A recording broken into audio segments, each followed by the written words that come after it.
Imagine a lonely road in the Irish countryside, deep in the night. The moon is hidden by clouds, and the only sound is the wind moving through ancient trees. Then, another sound cuts through the silence. It is the heavy, rhythmic beat of a horse's hooves on the dark earth, coming closer and closer. For centuries, this sound meant only one thing. It was a warning that you had stayed out too late, that you had trespassed into the night's most secret hour. This was not the sound of a living rider. It was the coming of the Dullahan, the Headless Horseman. But this is not just a ghost story. It is the memory of a much older being, a forgotten god whose true purpose was far more terrifying than a simple haunting. To understand this rider, we must first travel back in time, long before the first stone churches were built. We must journey to an Ireland that was not yet a nation, but a living, breathing tapestry of forests, bogs, and rolling green hills. To the people who lived here, the land itself was conscious. It was not a resource to be used, but a powerful entity to be respected. Every river had a spirit, every ancient oak held a secret, and every mountain was the sleeping form of a giant. This was not a world of superstition. It was a world where the veil between what is seen and what is unseen was thin, almost transparent. For the ancient Irish, there was no clear line dividing our world from the next. The two were woven together, touching at the edges of twilight, in the depths of a still lake, or within the sacred circle of a stone monument. Their reality was layered.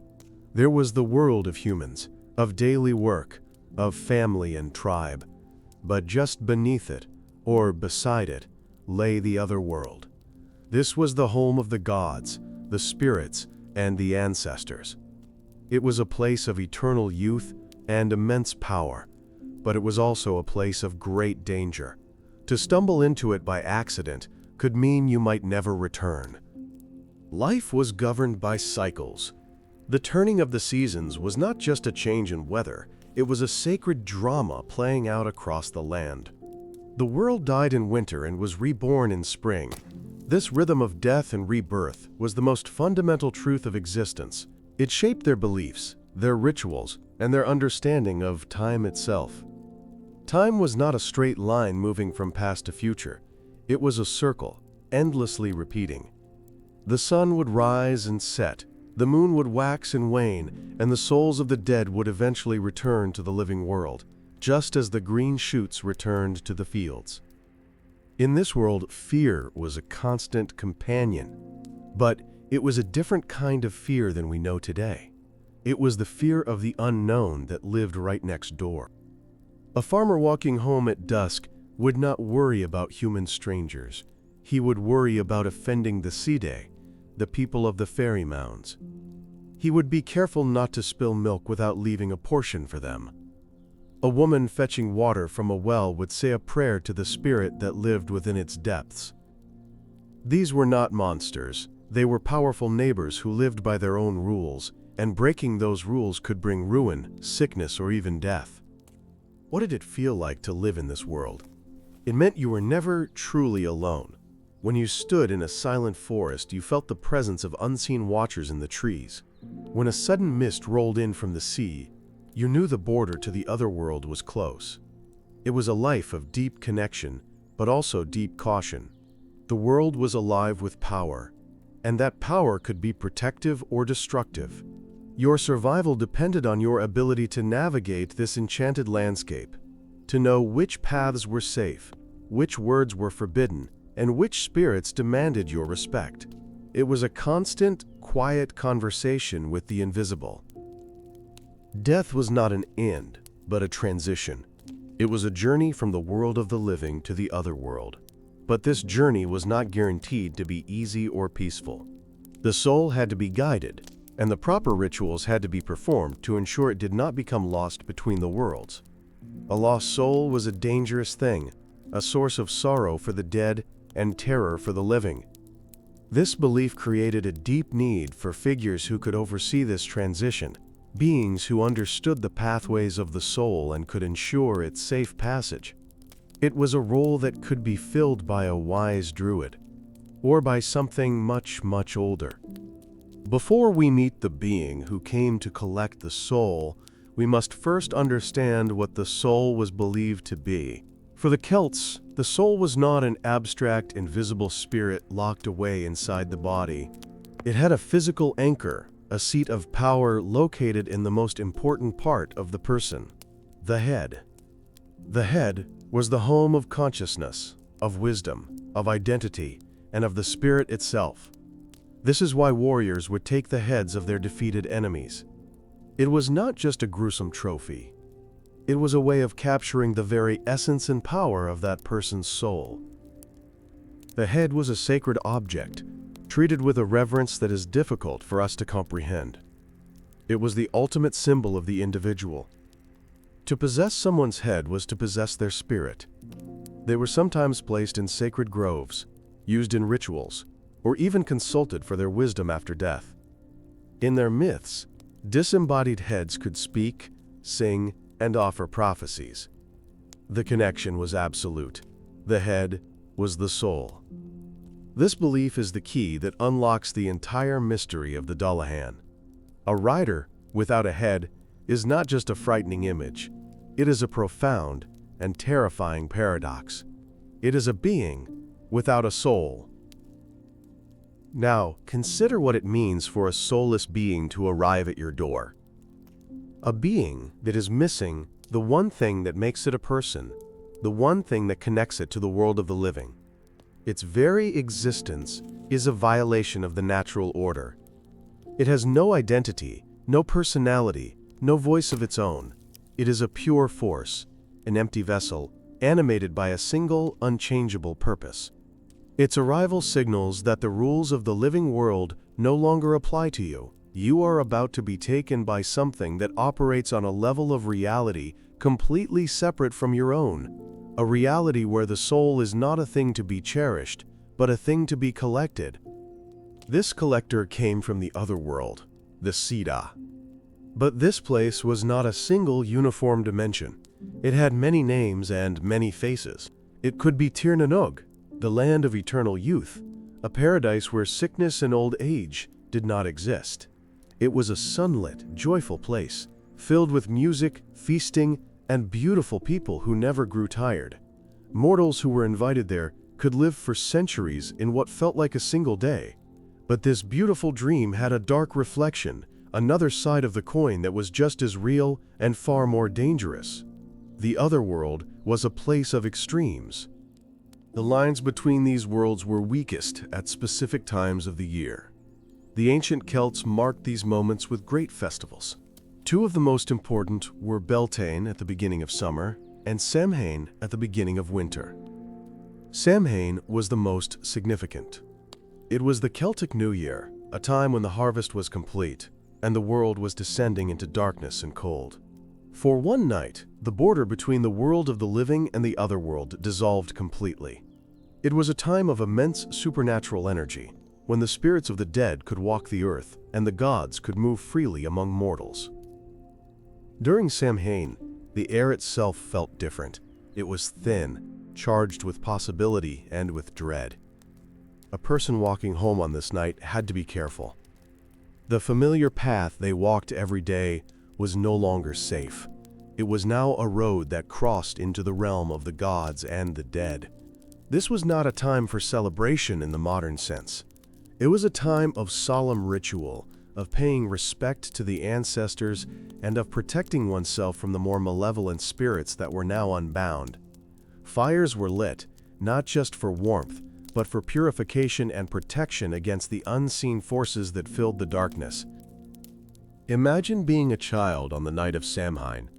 You would be kept inside, close to the warmth and light of the central hearth fire. You would hear the wind howling outside, and your parents would tell you that it was not just the wind, but the sound of the side riding past. They would warn you not to look out, not to answer if you heard your name called from the darkness. Because on this night, the gods and spirits were hunting, and they were not always friendly.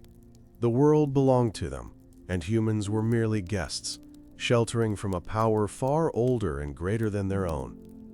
The beings that emerged from the other world were the Tuatha De Danann, the people of the goddess Danu. They were not seen as gods in the way we think of them today, as distant, perfect beings in a far-off heaven.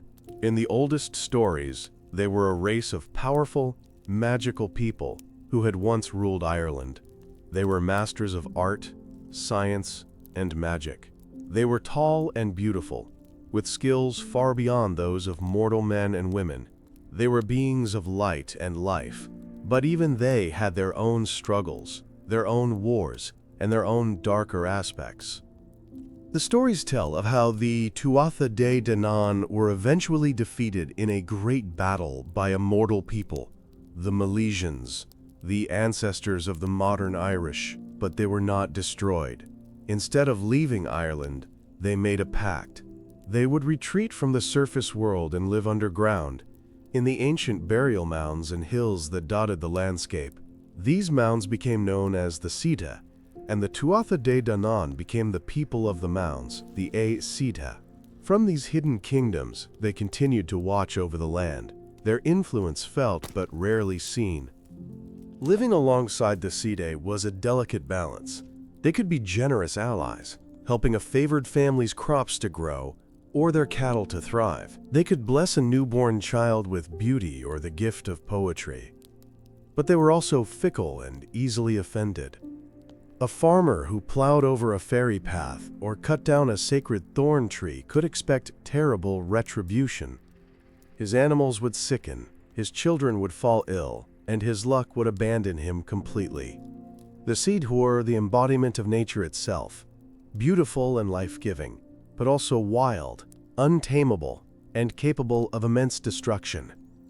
Among this pantheon of powerful beings, there were gods and goddesses who governed every aspect of life. There was Lugh of the Long Arm, a master of all skills, a god of the sun and the harvest. There was Brigid, a goddess of fire, poetry, and healing, whose warmth protected the home and the forge. There was the Dagda, the good god, a father figure of immense strength and generosity, who owned a cauldron that could never be emptied. These were the bright figures, the protectors of the tribe and the land. But every light casts a shadow, and their world also contained beings of immense darkness. Not all of the old gods were benevolent. Some were ancient, primal forces that represented the harshest aspects of reality. They were the gods of war, of strife, and of the inevitable darkness that comes at the end of all things. These were not evil beings in the way we might think of evil. They were simply a necessary part of the great cycle of existence. For there to be life, there must be death. For there to be peace, there must be conflict. And for there to be a sunlit world of the living, there had to be a dark power that claimed the souls of the dead. This brings us closer to the origin of our Headless rider. The Dullahan is not a simple ghost or a random monster. He is the descendant, the fated echo, of one of these ancient and fearsome gods. To find his true ancestor, we must look for a god who was tied to the land, who demanded sacrifice, and who held power over the final moments of life. This was not a god that people prayed to with love, but one they appeased out of terror. A god whose very name was whispered, for fear that saying it too loud might draw his attention. This was the dark god of the harvest. His name was Crom Cruach, the Bent One of the Mound. He was one of the oldest and most feared gods in the Irish pantheon. His idol was said to stand on the plane of Mag Slecht, which translates to the plane of prostration, because that is what his followers did. They bowed down low to the ground before him. The stories say his idol was made of gold, surrounded by 12 smaller idols made of stone. He was a god of the earth, of fertility, and of the agricultural cycle. But the fertility he offered came at a terrible price. He was a god who demanded blood. To ensure the sun would continue to shine, that the grain would grow, and that the cattle would be healthy, a sacrifice had to be made to Crom Cruach. The ancient texts are grim. They speak of the firstborn of every family being offered to the golden idol. It was a payment of life to ensure the continuation of life for the rest of the community. This seems brutal to us, but to the people of that time it was a necessary transaction with a powerful and unforgiving deity. The world was a dangerous place, and the favor of the gods was not given freely. It had to be bought. Think of what it must have felt like to be a parent in a tribe that worshipped Crom Cruach. The joy of a firstborn child would be forever tainted by a deep and terrible fear. You would watch your child grow, knowing that their life was not truly their own. It was a debt owed to a silent, golden god who stood waiting in a field. This was the human anchor of this belief system. It was a constant, underlying dread, a sense of fragility in the face of immense, unfeeling power. It was the understanding that your personal happiness was secondary to the survival of the tribe. Crom Cruach was not just a god of fertility, he was a god of death. The two concepts were inextricably linked in the ancient mind. The grain had to be cut down for the people to have bread. An animal had to be slaughtered for the people to have meat. Life fed on life.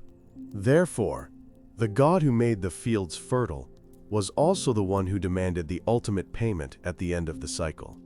He was the great balancer of the scales, the one who took as much as he gave. He was the embodiment of the harsh, transactional nature of existence. The worship of Crom Cruach represents the darkest side of the old religion. It is the part that was most fiercely attacked by the coming of a new faith. The legends say that when St. Patrick came to the plane of prostration, he raised his staff and the great golden idol fell to the earth, sinking into the ground as if it were soft sand. The 12 stone idols also fell, buried forever. This story marks a turning point, the moment when the new faith declared its victory over the old. But such a powerful belief, such a deep and primal fear, does not simply vanish overnight. When a god is overthrown, their power does not just disappear, it lingers. It seeps into the soil and into the memory of the people. The god may be forgotten, their name erased, but the feeling they inspired, the terror, the respect, the sense of an unstoppable force that comes to collect a debt, remains. This lingering energy needs a new form, a new story to contain it. The old god of sacrifice may have been cast down, but the need to explain the sudden, inevitable arrival of death did not go away. The power of Crom Cruach had to go somewhere. And so the god was transformed, he was diminished, stripped of his golden idol and his central place of worship. He became a figure of folklore, a creature of the lonely roads and the deep night. He was no longer a god who demanded the firstborn of the entire tribe, but a solitary figure who came for individuals, one by one. The grand, public ritual of sacrifice was replaced by a quiet, personal, and terrifying encounter in the dark. The god of the mound became the rider of the night. The memory of Crom Cruach, the harvester of life, became the foundation for the Dullahan. The connection is clear. Crom Cruach was a god of the harvest who cut down life to ensure its renewal. The Dullahan, in later folklore, is often seen carrying a whip made from a human spine.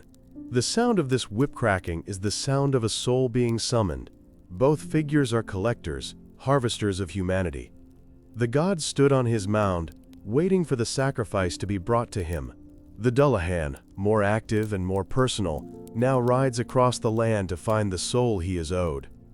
The core function remains the same, even as the form has changed. But there is a missing piece to this puzzle. Crom Cruach was a powerful male god, but he was not the only force associated with death and fate in the Celtic world. There was another, even more complex and pervasive power, a female entity who oversaw the battlefield, who decided who would live and who would die, and whose cry was an omen of doom. This was a goddess who was not one, but three.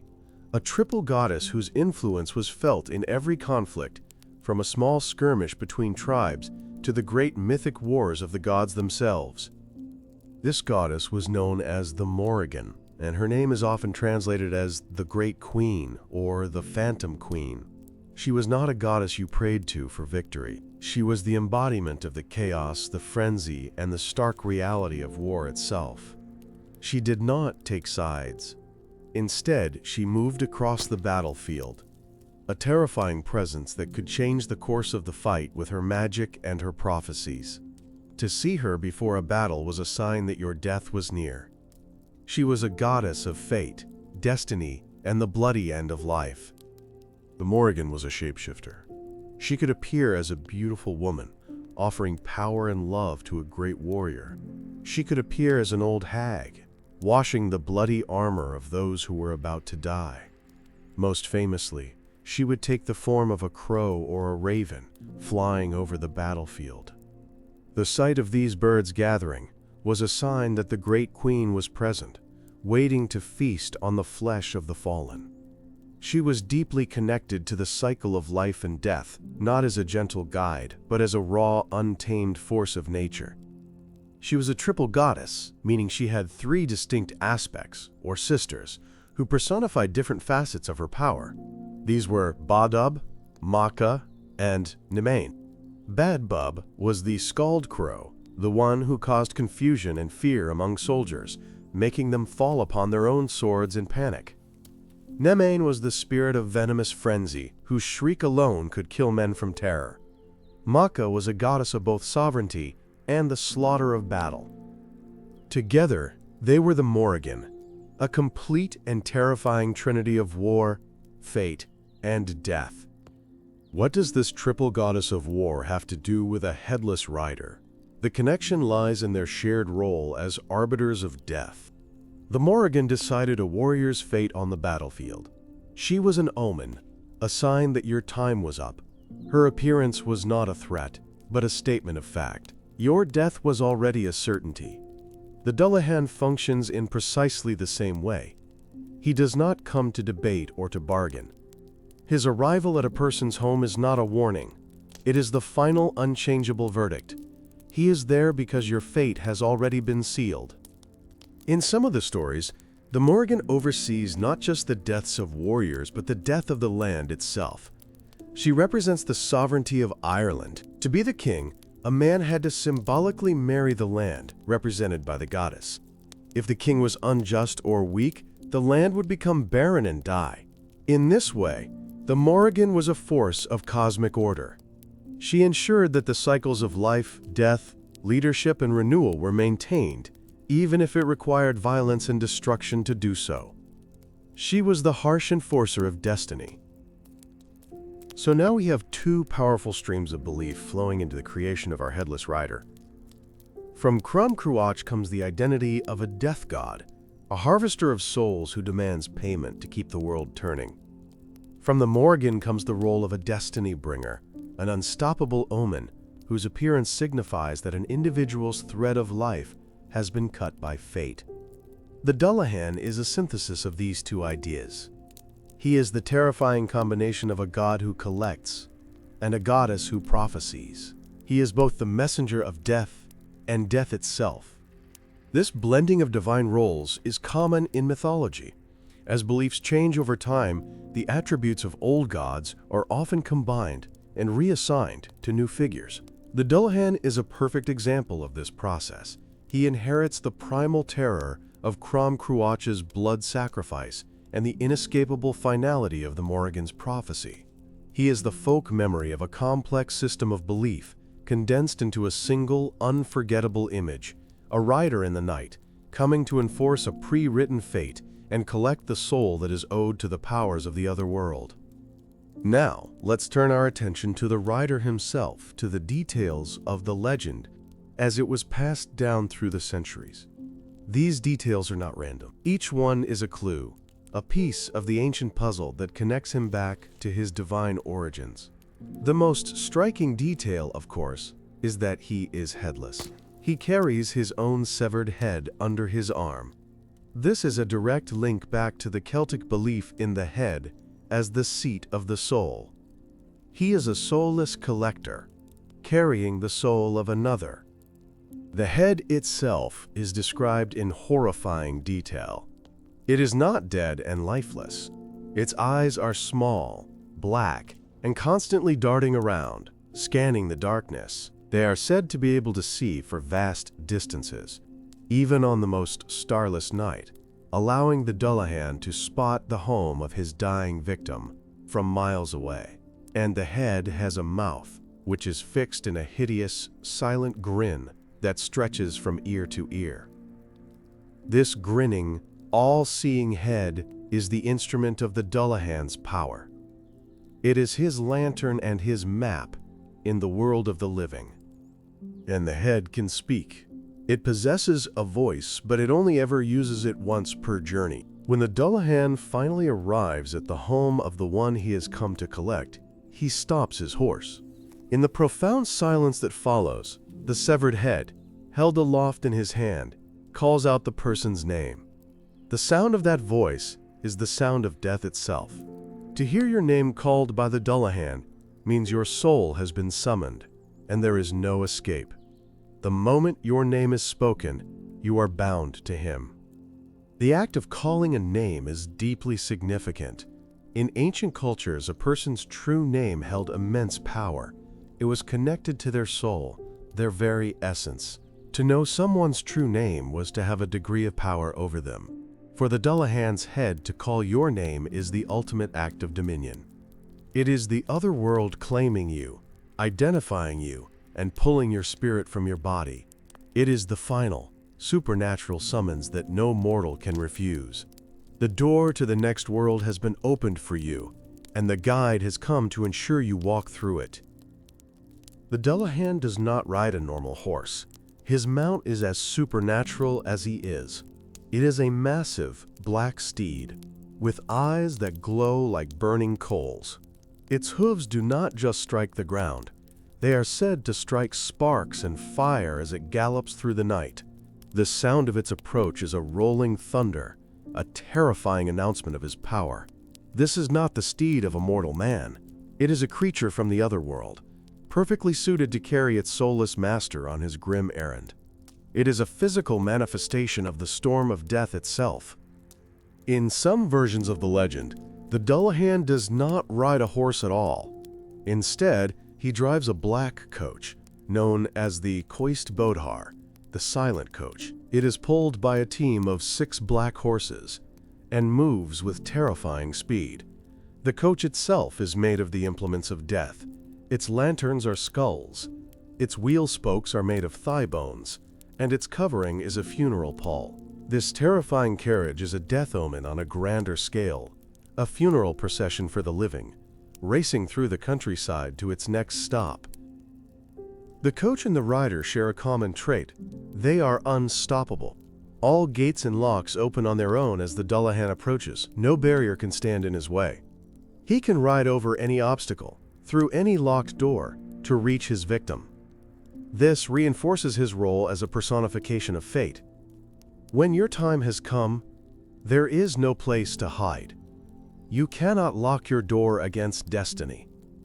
The Dullahan is not a physical intruder who can be stopped by a wall. He is a metaphysical certainty, and the laws of the physical world do not apply to him. To encounter the Dullahan on the road was considered an almost certain death sentence. There was only one thing a person could do. You were told never to look at him. If you heard the sound of his horse's hooves, you were to hide your face and turn away. To look upon him was an act of defiance, an intrusion into the sacred business of death. If you were caught watching, the Dullahan would punish you. He might lash out your eyes with his spinal whip, or he might simply throw a basin of blood in your face, marking you as the next to die. The prohibition against looking is a common theme in myths about the supernatural. It speaks to a deep-seated human understanding that there are some things we are not meant to see. To witness the workings of the other world, to see a god or spirit in its true form, is to cross a boundary that mortals are not meant to cross. The punishment is severe because the transgression is great. It is a reminder of humanity's place in the cosmic order. We are participants in the great drama of life and death, but we are not meant to be spectators to its most secret mechanics. Despite his overwhelming power, The Dullahan was said to have one great weakness, one thing that could drive him away. He was terrified of gold. Even a single small piece of gold, like a pin or a coin, could make him and his horse rear back in fear and vanish into the night. A person who was quick enough to drop a gold object in his path could save themselves from his wrath. This curious weakness is a fascinating puzzle. Why would a godlike being, an embodiment of death itself, be frightened of a simple precious metal? The answer may lie in what gold represented to the ancient mind. Gold is the color of the sun. It is a symbol of light, of life, and of divine, incorruptible power. Unlike other metals, gold does not rust or tarnish. It is pure and eternal. In a world of darkness, decay, and death, gold is the symbol of its opposite, enduring, life-giving light. By throwing a piece of gold in the Dullahan's path, a person is not using a weapon. They are holding up a powerful symbol of life to ward off the darkness, a fragment of the sun to scare away the deepest night. This creates a beautiful and powerful piece of symbolic imagery. The Dullahan is the ultimate embodiment of darkness and endings. Gold is the ultimate symbol of light and eternity. One cannot exist in the presence of the other. It is a classic battle between two opposing cosmic forces, played out on a lonely country road. This detail transforms the story from a simple tale of a monster with a weakness into a much deeper myth about the eternal struggle between light and shadow, life and death. Even in the face of certain doom, the smallest spark of light offers a glimmer of hope. So the image of the Dullahan is now complete. He is a soulless rider, an echo of forgotten gods carrying his own all-seeing head. He rides an otherworldly steed, and nothing can bar his path. He comes to call the names of the dying, acting as an unstoppable enforcer of fate. He punishes those who dare to look upon the sacred process of death. And yet, this terrifying embodiment of the end can be turned away by the smallest symbol of life and light. This is the figure that haunted the Irish imagination for centuries. This being, born from the ashes of old gods and the deepest fears of the human heart, became a central figure in Irish folklore. But the world was changing again. The stories of the Sida and the old gods, already pushed to the margins by one new faith, would soon face a new challenge: the modern world. A world of science, of cities, and of electric lights that push the darkness back.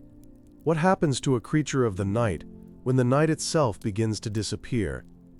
How does an ancient fear survive in an age of reason? The age of reason brought with it a new kind of light, one that pushed back the shadows where old beliefs had thrived. Gas lamps lined city streets, and scientific explanations began to replace ancient myths. But in the quiet, rural corners of Ireland, the darkness held its power. For a farmer walking home from a distant field, or a family huddled around a peat fire, the world of science felt very far away. The sound of a horse in the dead of night was still a cause for terror. The Dullahan was not a myth to be studied. He was a real and present danger, a neighbor who lived in the darkness just beyond the stone wall. The stories began to change, subtly at first. They became less about a forgotten god and more about a specific local terror. He was no longer a cosmic force, but a malevolent spirit tied to a particular lonely road, a ruined castle, or a forgotten graveyard. Grandparents would use the story to frighten children into coming home before nightfall. It became a cautionary tale, a tool to enforce community rules and keep people safe from the very real dangers of getting lost in the dark. The Dullahan was becoming less of a deity and more of a bogeyman, but for the person who believed they heard him coming, the fear was exactly the same. Imagine a small cottage in the 19th century. The day's work is done, and the family is gathered around the hearth. The wind howls outside, rattling the door. To pass the time, the grandmother begins a story. "Be sure you're never out when the moon is dark," she says, her voice low, "for that is when he rides." The children's eyes grow wide. For them, this is not fiction. The rider she speaks of is as real as the fire that warms them. He is part of the landscape of their lives, a feature of the world they must learn to navigate. The story is a piece of essential survival knowledge, passed down through generations. As the old ways of life began to fade, a new kind of person became interested in these stories.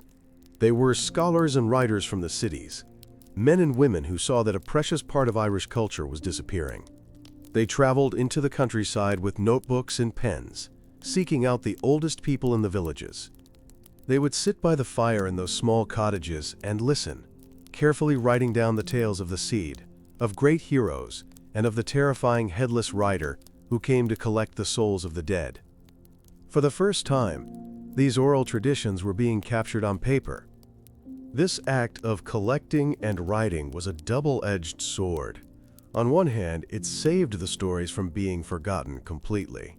It preserved them for future generations, creating a permanent record of a fading worldview. But on the other hand, it changed the very nature of the stories themselves. It removed them from their original context. A story told by a grandmother to her family is a living, breathing warning. The same story printed in a book becomes folklore. It becomes something to be studied and analyzed, rather than something to be feared and respected. The spirit was being turned into a specimen. Think of the old man or woman telling the story to the collector. For them, the Dullahan might be the reason they never cross the old bridge after sunset. It is a belief that has shaped their entire life, a truth as solid as the ground beneath their feet. For the collector, it is a fascinating piece of local superstition, a relic of a more primitive time. There is a gap of understanding between them that can never be fully bridged. The storyteller is sharing a piece of their reality, while the writer is collecting a piece of fiction. The power of the Dullahan begins to drain away in the translation. These collected stories found a new audience in the cities of Ireland, in England, and across the world. People were fascinated by these tales of Celtic mystery and magic. The Dullahan was now a literary figure, a character in a book of scary stories. He was no longer a local terror, but a piece of entertainment. He could be read about from the safety of a comfortable armchair, the thrill of fear enjoyed, without any of the genuine belief or danger. The creature that was once the echo of a god was slowly being domesticated, tamed by the written word, and turned into a safe and distant monster. But the story was not just being preserved in books. It was also being carried in the hearts and minds of people who were leaving Ireland forever. In the mid-19th century, a great famine devastated the land. Starvation and disease forced millions of people to board ships and cross the Atlantic Ocean in search of a new life. They could carry very little with them, but they brought their memories, their music, and their stories. The tale of the Dullahan, born in the green hills of Ireland, was about to set foot on the shores of a new continent, America. Imagine an Irish family, newly arrived in a bustling American city like New York or Boston. They live in a crowded, noisy tenement building, surrounded by strangers who speak different languages and have different beliefs. The world is unfamiliar and frightening. To hold on to a piece of who they are, they tell their children the old stories. In this new and alien landscape, the tale of the Headless Rider is a link to the home they lost. It is a memory of the dark, quiet roads of the Irish countryside, a piece of their identity in a place that threatens to erase it. As the stories were retold in this new world, they began to absorb their new surroundings. The Headless Rider was no longer confined to the bogs and hills of Ireland. He now rode through the dark forests of New England and the lonely farmlands of Pennsylvania. The story had to adapt to survive. The original context of the Sci-Hay and the other world began to fade, replaced by a more general sense of a supernatural haunting. The deep roots of the myth were being cut, allowing it to be replanted in new soil, where it would grow into something different, something distinctly American. One of the people who heard these transplanted stories was an American writer named Washington Irving. He was fascinated by the folklore and ghost stories of Europe, and he saw how they were taking on new life in his own country. He traveled, listened, and read the collections of European tales.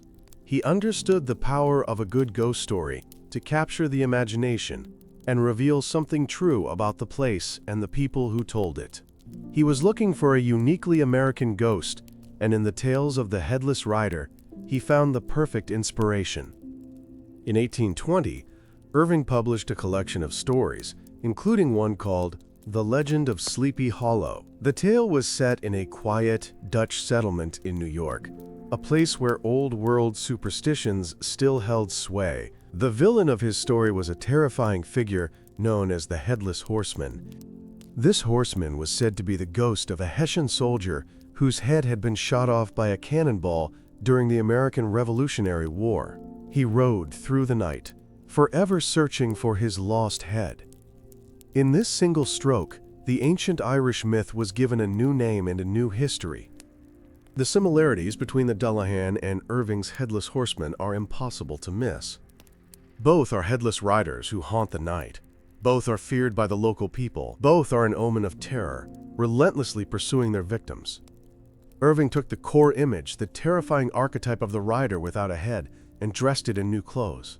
He took the supernatural being from the Irish otherworld and transformed it into the ghost of a specific historical person. This was a crucial step in making the story feel American. The ancient divine fear was replaced by a more modern, historical one. This change is more significant than it seems. The Dullahan is a force of nature, an agent of a supernatural order. He comes for you because your fate has been decided. There is no personal motive. It is simply your time. The Headless Horseman of Sleepy Hollow, on the other hand, is a ghost. He is the restless spirit of a man, bound to the earth by the trauma of his violent death. He is not a collector of souls, but a tormented figure.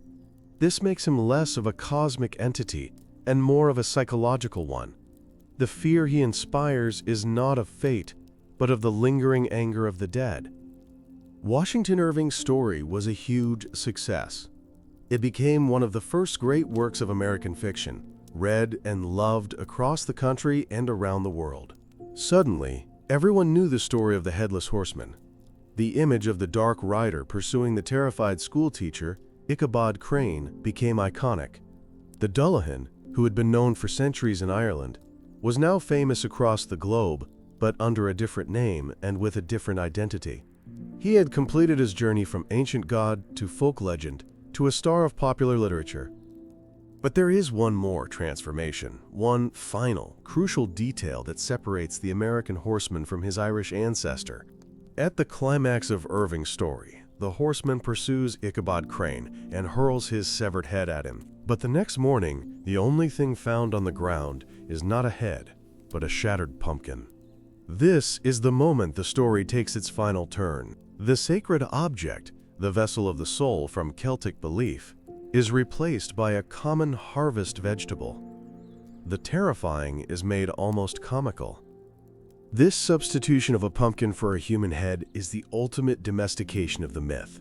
It takes the most horrifying element of the original story and makes it safe. The threat of a supernatural being claiming your soul is reduced to the possibility of a prankster throwing a pumpkin. This is not to say the story isn't scary, but the nature of the fear has changed. It is the fear of a ghost story, a tale meant to entertain and thrill, not the deep, soul-level dread of meeting a true agent of the otherworld. The god has been fully turned into a ghost. This new image of the headless rider holding a pumpkin quickly became the definitive one, especially in America. It was so powerful that it began to influence how people thought about the season of Samhain, which had itself been transformed into the holiday of Halloween. The old Irish tradition of carving faces into turnips to ward off evil spirits was still practiced by immigrants. In America, they discovered that the native pumpkin was much larger and easier to carve. The two traditions, the carved vegetable and the story of the pumpkin-headed rider, were a perfect match. And so, the jack-o'-lantern was born from this blend of cultures and stories. The ancient practice of creating a light to scare away the spirits of Samhain merged with the popular American ghost story that had its roots in the very same ancient beliefs. The face carved into the pumpkin became the face of the Headless Horseman, the symbol that was once used to ward off dark spirits like the Dullahan became a representation of his modern American descendant. The defense had become a decoration, a celebration of the very thing it was meant to repel. Let's return to the human anchor. Think of an Irish immigrant family in the late 19th century. The parents remember the Dullahan as a genuine, soul-stealing terror, a being their own parents truly feared. They see their American-born children, on the night of Halloween, carving a grinning face into a pumpkin. The children are excited, thinking of the Headless Horseman as a fun, spooky character from a book. For the parents, this would be a strange and perhaps sad moment. They would be witnessing, in their own home, the final transformation of a powerful god into a child's holiday game. This journey from a god to a game reveals a profound shift in our relationship with the unknown. The ancient Celts lived in a world filled with powerful, unseen forces that had to be respected and appeased. Their stories, like the one about Crom Cruach, were attempts to understand and negotiate with these forces. They were maps for survival in a world that was spiritually alive and often hostile. The fear was real, because the danger was believed to be real. The rituals were not traditions. They were essential technologies for managing the sacred and the deadly. By the time the Dullahan becomes a figure of folklore, this relationship has already changed. The world is seen as less spiritually charged. The rider is still feared, but more as a supernatural anomaly, a monster that breaks the rules of the normal world. He is no longer part of the system that governs life and death. He is an outsider, a terrifying exception. The fear is still there, but it is the fear of a haunting, not the awe-inspiring dread of a god. The stories become less about appeasement and more about avoidance. How to stay off the wrong road at the wrong time. Finally, with the Headless Horseman and the Jack-o'-lantern, the transformation is complete. We are now in a world where the supernatural is largely seen as a source of entertainment. We have tamed the monsters of our ancestors. We put their images on our doorsteps, we tell their stories for fun, and we dress our children in their costumes. We have taken the power and danger of the old beliefs and converted them into a safe, controlled thrill. The fear is no longer about our souls being collected, but about the fun of a jump scare in a movie or a haunted house. The Dullahan himself is a perfect symbol of this process. He starts as a god, a central figure in a belief system. Then he becomes a folk legend, a remnant of that system. After that, he becomes a literary character, a piece of popular culture. Finally, his most terrifying attribute, the severed head, is replaced by a pumpkin and becomes a holiday decoration. At each step, he becomes safer, more distant, and less powerful. His story shows us how we, as a culture, have slowly disarmed the darkness, turning our deepest fears into familiar and harmless traditions. But does this mean the old power is gone completely? Or does it simply lie dormant, waiting beneath the surface of our modern celebrations? When we carve a jack-o'-lantern and place a candle inside, we are repeating a ritual that is thousands of years old. Our reasons may be different, but the action is the same. We are putting a face on the darkness, creating a small island of light to hold back the night. We are, in a small and perhaps unconscious way, still honoring the old border between the world of the living and the world of the spirits. The Festival of Samhain, the night when the Dullahan was most likely to ride, underwent its own transformation. The early Christian church was very clever. It understood that it was impossible to simply ban the old festivals that were so important to the people. Instead, they adopted them. They placed a new Christian holiday on top of the old pagan one. November 1st was declared All Saints' Day, a day to honor all the Christian saints. The night before, October 31st, became All Hallows' Eve, which was eventually shortened to Halloween. This act of placing a new holiday over an old one is called syncretism. The old ways were not erased, they were blended with the new. The people could continue to celebrate on the same night, but now their bonfires were said to be for the Christian saints, not the old gods. The belief in spirits walking the earth was still there, but now they were seen as demons or evil spirits from which people needed protection. The deep foundational ideas of Samhain, that this was a night when the veil between worlds was thin, survived, but they were given a new explanation. Over the centuries, the traditions of Halloween continued to evolve. The practice of souling, where poor people would go door to door offering prayers for the dead in exchange for food, became a basis for trick-or-treating. The wearing of costumes, which may have originated as a way to disguise oneself from the malevolent spirits abroad on Samhain night, became a form of playful celebration.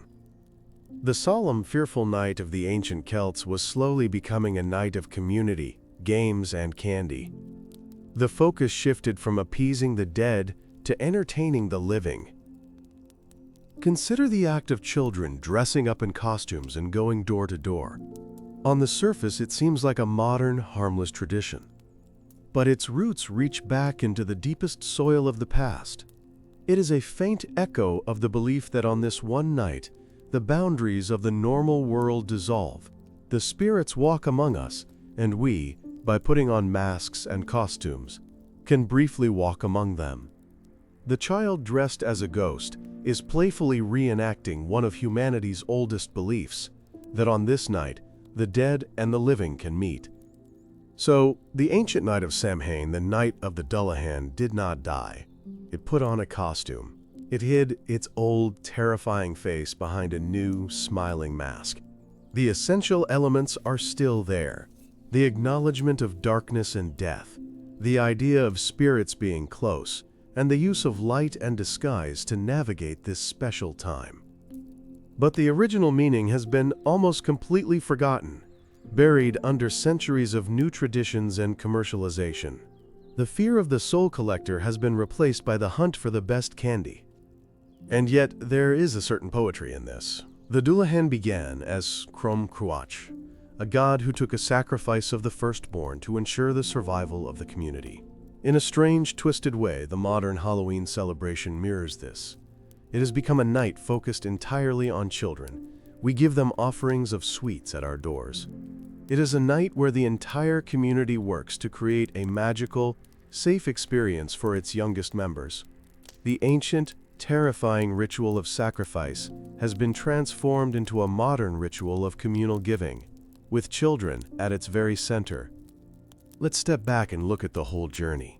We began with a world where the land was alive and the other world was just next door. We met a dark god who demanded the ultimate price for the harvest. We saw how his power, and the power of a fearsome war goddess, was condensed and reshaped into the figure of the Dullahan. This headless rider was a true terror, an unstoppable force of fate, who embodied the Irish people's deep and respectful fear of death and the supernatural order. He was the product of a specific time, a specific place, and a specific way of seeing the world. Then we watched as that world faded. The story was captured in books, turning a living belief into folklore. It crossed an ocean, carried by people who had lost everything but their memories. In a new land, it was replanted, and it grew into something else. It became a ghost story, its divine origins replaced with a human history.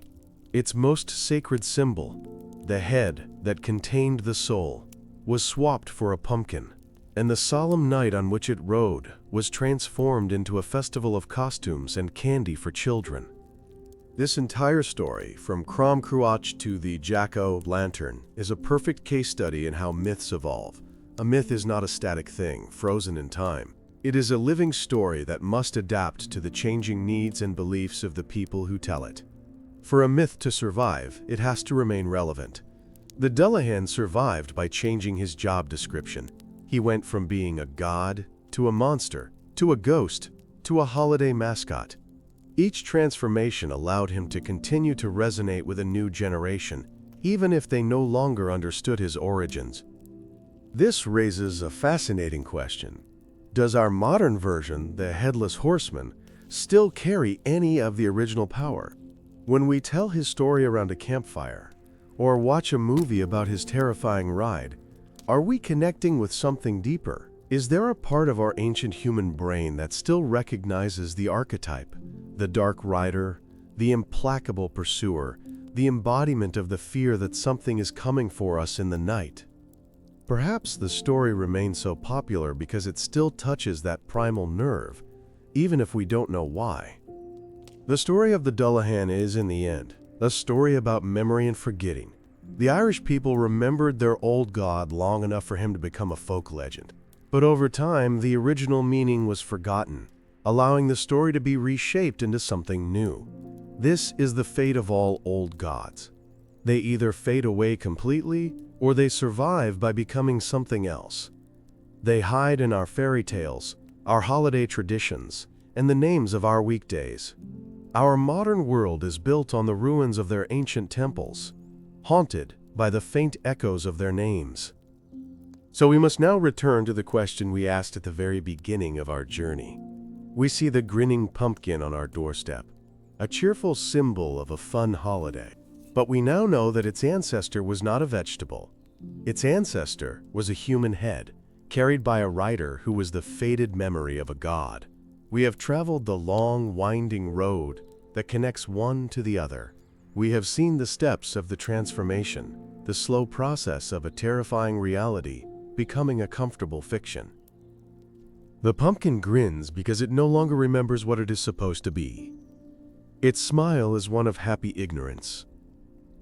The head carried by the Dullahan grinned because it was a thing of pure, otherworldly power, indifferent to human suffering. The difference between those two grins is the difference between two worlds. One is our world, safe and well lit, where monsters are for entertainment. The other is the world of our ancestors, a world of deep shadows, where the coming of a rider in the night was the most terrifying sound you could ever hear. The Dullahan was the answer to a fundamental human question: what is the nature of death? In the ancient Celtic world, death was an orderly process, overseen by a powerful entity. It was a harvest, a collection, a transition managed by a divine force. It was terrifying, but it was part of a system. It had a logic. The Dullahan represented this certainty. His coming was not chaos. It was the final, unchangeable application of the rules of the cosmos. He was scary, but he made sense in the context of his world. In our modern world, we have different answers to that question, offered by science, medicine, and new faiths. We no longer need a headless rider to explain the moment of our passing, and so the Dullahan has been retired from his grim duty. He has been given a new, easier job as a character in a ghost story. But the service he provided for centuries was an important one. He gave a face to the faceless, a form to the great unknown. He allowed people to conceptualize and therefore process one of life's most difficult and frightening realities. So the next time you see the image of a headless horseman, perhaps on Halloween night, take a moment to look past the pumpkin. Try to see the far older figure riding in his shadow. See the soulless collector, the enforcer of fate, the last remnant of a god of sacrifice. See the silent coach made of bones, and the fiery-eyed steed that tramples the darkness. See the grinning, all-seeing head held under his arm, scanning the night for the soul it has come to claim. In that moment, you are connecting with a story thousands of years old. The Dullahan is more than just a scary story. He is a testament to the endurance of belief and the incredible power of myth to adapt and survive. He is a thread that connects our brightly lit world to the deep, enchanted darkness of the past. He reminds us that the things we take for granted, our holidays, our stories, even the decorations on our porches, have long and complicated histories. They are artifacts, layered with the forgotten beliefs and fears of the countless generations that came before us. To understand them is to understand a part of ourselves. But what of Ireland, the land where he was born? Does the Dullahan still ride there? In the cities, he is as much a figure of popular culture as he is anywhere else. But in the quiet country lanes, in the places where the streetlights end and the true darkness begins, the old stories have not vanished completely. There are still people who will tell you not to travel a certain road at night. There are still people who, upon hearing an unexplained sound in the distance, will feel a flicker of an ancient fear. The modern world has not entirely conquered the old one. The two exist side by side. A person can live with a smartphone in their pocket and still feel a chill when passing a ferry mound. They can watch television and still leave a bowl of milk on the doorstep, just in case. The old consciousness of the land has not been erased. It has just been covered by a thin layer of modernity. And sometimes, on a very dark and quiet night, that layer can feel almost transparent, just as the veil to the other world once did. The Dullahan represents a truth that is still relevant. He embodies the idea that there are some things that are beyond our control. He is the ultimate deadline, the appointment that cannot be rescheduled. In our world, where we strive to manage every aspect of our lives, this is a deeply unsettling idea. The Dullahan reminds us that we are not the masters of our own fate, not entirely. He is the knock on the door that will eventually come for everyone, a force that no amount of technology or reason can ever truly defeat. This story is a journey from the sacred to the secular, from religious truth to holiday fun. But perhaps the journey is not over. As our own world becomes more uncertain, people often look back to the old stories for meaning. They search for a sense of connection to something deeper, something more ancient than our fast-paced modern culture. In this search, figures like the Dullahan can be rediscovered, not as literal monsters, but as powerful symbols. They can re-emerge from folklore to teach us about the beliefs that shaped our ancestors and the fears that still shape us today. The Headless Rider is a paradox. He is at once terrifying and fascinating. He is a remnant of a brutal pagan god and the inspiration for a beloved children's story. He is a uniquely Irish figure and a global pop culture icon. He is a symbol of the inescapability of death and a key player in a holiday that celebrates life and community. He embodies all the contradictions that arise when an ancient myth survives into the modern age. He is a living bridge between the world that was and the world that is. We have now closed the loop. We have answered our first question. The pumpkin on the porch is the direct, though distant, descendant of the severed head carried by the Dullahan. Its journey was long, crossing centuries and an ocean, passing through the minds of forgotten storytellers, folklore collectors, and famous authors. It is a story of transformation, of adaptation, and of the slow, gentle fading of a once powerful belief. The journey explains not just the origin of a Halloween decoration, but the way humanity itself has changed its relationship with the dark.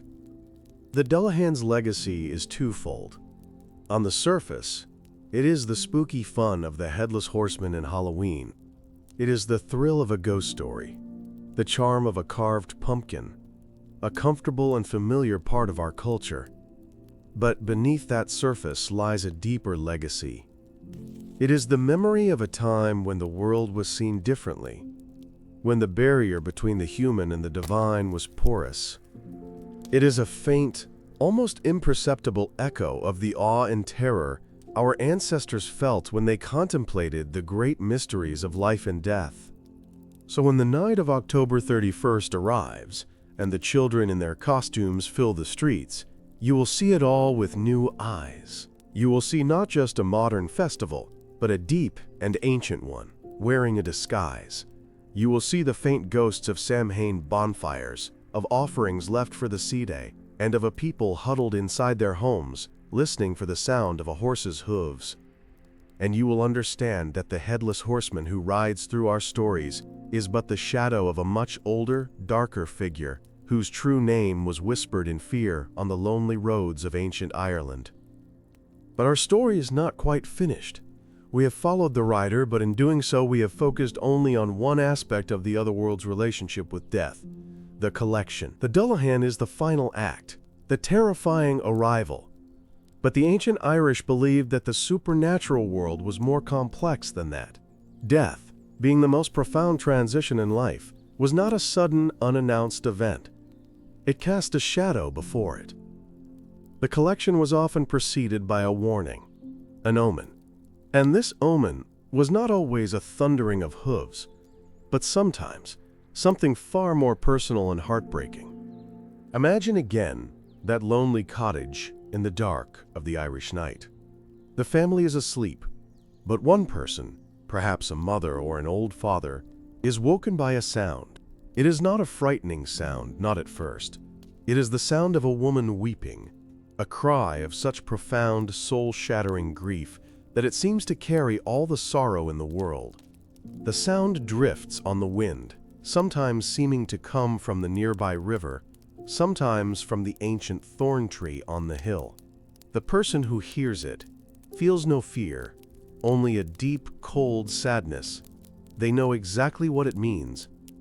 This was the sound of the banshee. Her name in the Irish language is Bean Seed, which means, very simply, woman of the fairy mound. She is a spirit from the other world, a solitary female figure whose presence is an omen of a coming death in the family. She is perhaps the most famous and most misunderstood figure in all of Irish folklore. She is not a monster, not a demon, and not a threat. She does not cause death. She is a messenger of sorrow, a supernatural mourner who arrives to announce a death that is already fated to happen. Unlike the Dullahan, who is a single, terrifying entity, the banshee could appear in many forms. Sometimes she was seen as a beautiful young woman with long, silver-white hair, her eyes red from crying. Other times she appeared as a tall, stately woman in a gray cloak or a white gown. Most often, however, she was seen as a stooped old woman, a hag with a wrinkled face, tangled gray hair, and a look of unbearable grief. In whatever form she appeared, her purpose was the same, to be seen or heard by the family of the one who was about to die. But it was her voice that was her most defining feature. The sound was called keening, a traditional form of Irish mourning. It was a high-pitched, wailing cry, a sound that was both human and not. It was described as a combination of the weeping of a woman, the cry of an owl, and the scream of a wild animal. It was a sound that could pierce the soul and freeze the blood, not with terror, but with a sudden, overwhelming sense of loss. To hear the keening of the banshee was to hear the sound of grief itself, given a voice by the otherworld. What did it feel like to hear that cry? It was not like hearing the approach of the Dullahan, which brought a feeling of immediate personal danger. Hearing the banshee was a more complex and sorrowful experience. It meant a loved one was about to be taken. A son fighting in a foreign land, a husband on a ship at sea, or an old grandmother sleeping in the next room. The cry was an announcement that a thread in the family tapestry was about to be cut. It was a moment of profound, preemptive mourning, a shared grief with a spirit as old as the land itself. The most important thing to understand about the banshee is that she was not a universal omen of death. She did not cry for just anyone.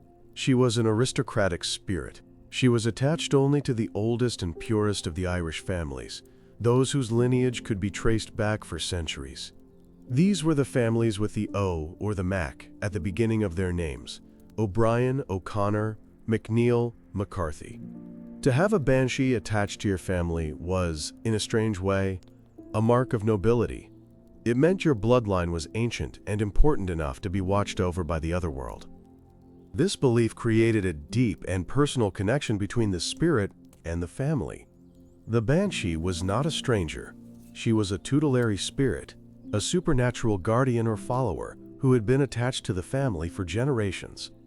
She was, in essence, a part of the family, albeit an invisible one. Her cry was not just an announcement, It was her own expression of grief for the loss of one of her people. She was the first to mourn, her otherworldly sorrow preceding the earthly grief of the family. This made her a figure of tragic dignity rather than one of terror. Think of a young man, an O'Brien, who leaves his home to find work in a distant city. He is leaving behind not just his parents and siblings, but the land of his ancestors and the invisible spirits connected to it. His mother might worry, who will hear the banshee for him if he is so far away? This shows how deeply ingrained the belief was. The banshee's cry was a form of spiritual communication, a final message from the ancient homeland to its scattered children. It was a way of knowing, a final connection that transcended any physical distance. There are countless stories, told as absolute fact, of this happening. A family in a small Irish village hears the cry in the night. They do not know who it is for, but they are filled with dread. Weeks later, a letter arrives. It carries the news that their son, a soldier in the British Army, had been killed in a battle in India on the very night they heard the banshee's wail.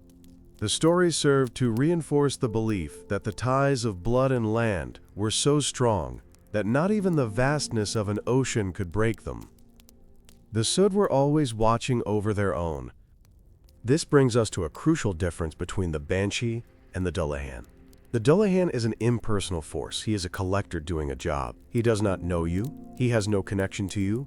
He comes because your name is on his list. His arrival is terrifying because it is the arrival of an indifferent, unstoppable power. The banshee is the exact opposite. Her arrival is deeply personal. She cries for you specifically because your family is her family. Her grief is a reflection of your own family's impending sorrow. One is the embodiment of impersonal fate, the other of personal destiny. Sometimes, multiple banshees would be heard crying together. This was a sign that the person who was about to die was especially great or holy. Their combined wail would create a sound of such overwhelming power and sorrow that it would echo across the entire countryside. This was not a private family announcement, but a public declaration from the other world. It was a sign that the land itself was mourning the loss of one of its most important children. The death of a great chieftain or a revered poet was an event that shook the natural world as well as the human one. The banshee was most often seen at bodies of water, washing the bloody clothes of the person who was about to die. This figure was known as the washer at the ford. A person traveling late at night might come across an old woman by a river, furiously washing a pile of clothes stained with blood. If the traveler was brave enough to ask, the woman might reveal whose clothes they were. To see your own bloody shirt being washed by this spectral figure was to know that your death was not just near, but violent. This image of the washerwoman connects the banshee directly back to the Morrigan, the great triple goddess of war and fate. As we learned, one of the Morrigan's roles was to appear as an old hag at a river ford, washing the bloody armor of warriors who were fated to die in the next day's battle. The banshee, in this form, is a clear and direct descendant of this ancient war goddess. The grand, battlefield-scale prophecy of the goddess has been scaled down to the personal, individual fate foretold by the folklore spirit. Once again, the god fades into the folk tale. So we can now see how the other world had a complete system for managing death. It was a two-part process. First came the announcement, delivered by the banshee. This was the period of warning, of preparation, of preemptive grief. It was the sorrowful whisper of fate. Then came the collection, carried out by the Dullahan. This was the final, non-negotiable act. It was the terrifying thunder of destiny fulfilled. The banshee was the tear that fell before the blow, and the Dullahan was the blow itself. Together, they represent the complete emotional and spiritual experience of death in the old Irish worldview. Imagine a scene where both are present. An old chieftain of the O'Neill clan lies dying in his bed. Outside, his family has gathered. and they can hear the faint, heartbreaking cry of the banshee drifting from the hills where their ancestors are buried. The sound confirms what they already know in their hearts: the end is near. Then, as the hours pass and the night deepens, another sound joins the lament. It is the distant, rhythmic drumming of a horse's hooves, growing steadily louder. The time for sorrow is ending. The time for collection has begun. The two great omens have converged. Like the Dullahan, the Banshee's story was carried across the ocean to America and other parts of the world, but she did not adapt as easily as the Headless Rider. The Headless Horseman could be given a new local history as a Hessian soldier. The Banshee could not. Her identity was too closely tied to the specific families and the specific landscape of Ireland. She belonged to the fairy mounds and the ancient clans. Removed from that context, her story lost much of its deep personal meaning. She remained a distinctly Irish spirit. In the modern world, the Banshee has become a more generic figure of horror. In movies and books, she is often portrayed as a malevolent spirit, a shrieking ghost whose scream can kill. This is a profound misunderstanding of her original nature. It takes a figure of sorrow and dignity and turns her into a simple monster. The tragic, weeping mourner of the old families has been replaced by a screaming demon. This is another example of how the deep complexities of folklore are often flattened and simplified when they are absorbed into popular culture. But for those who know her true story, the Banshee remains a powerful and poignant symbol. She represents the unbreakable bond between a people and their ancestral land. She is a personification of grief itself, a reminder that death is a profound and sorrowful part of the natural order. She tells us that in the old world, death was not something to be ignored or hidden away. It was an event so significant that even the spirits of the other world would stop and weep. Her cry is a testament to the value of a human life and the depth of the loss that is felt when it ends. The stories of the Dullahan and the Banshee gave the Irish people a language to talk about death. They were not scientific explanations, but they were deeply human ones. They provided a narrative framework for the most difficult of life's experiences. They allowed people to place their personal grief within a larger cosmic story. The loss of a loved one was not a random, meaningless event. It was an orderly, if terrifying, process overseen by ancient powers. The sound of the cry and the sound of the hooves were the sounds of a sacred drama playing out according to ancient rules. So the other world sent its messengers and its collectors to the doors of the living. But this raises a crucial question that we have not yet explored. What happened next? Once your name was called by the Dullahan, once your soul was collected, where did you go? The moment of death was well defined, but what about the eternity that followed? What did the ancient Irish believe the afterlife was actually like? Was it a place of reward and punishment, a gloomy underworld, or something else entirely? The answer is as complex and fascinating as the spirits themselves. The Celtic conception of the afterlife was very different from the heaven and hell that we are familiar with today. There was not a strong focus on eternal reward for a good life or eternal punishment for a bad one. Instead, the primary belief was in a continuation of existence in another place. This place was the otherworld, the seed, the same place the gods and spirits lived. Death was not a judgment, but a journey, a migration of the soul from the world of mortals to the land of the spirits. The otherworld had many names, and each name revealed a different aspect of its nature. It was called Tir na Nog, the land of youth, where no one ever grew old or sick. It was called Mag Mell, the plain of delight, a paradise of feasting, music, and joy. It was often described as a beautiful island, or a series of islands in the far western sea, just beyond the horizon. It was a sunlit, perfect version of the world of the living, free from suffering, decay, and the passage of time.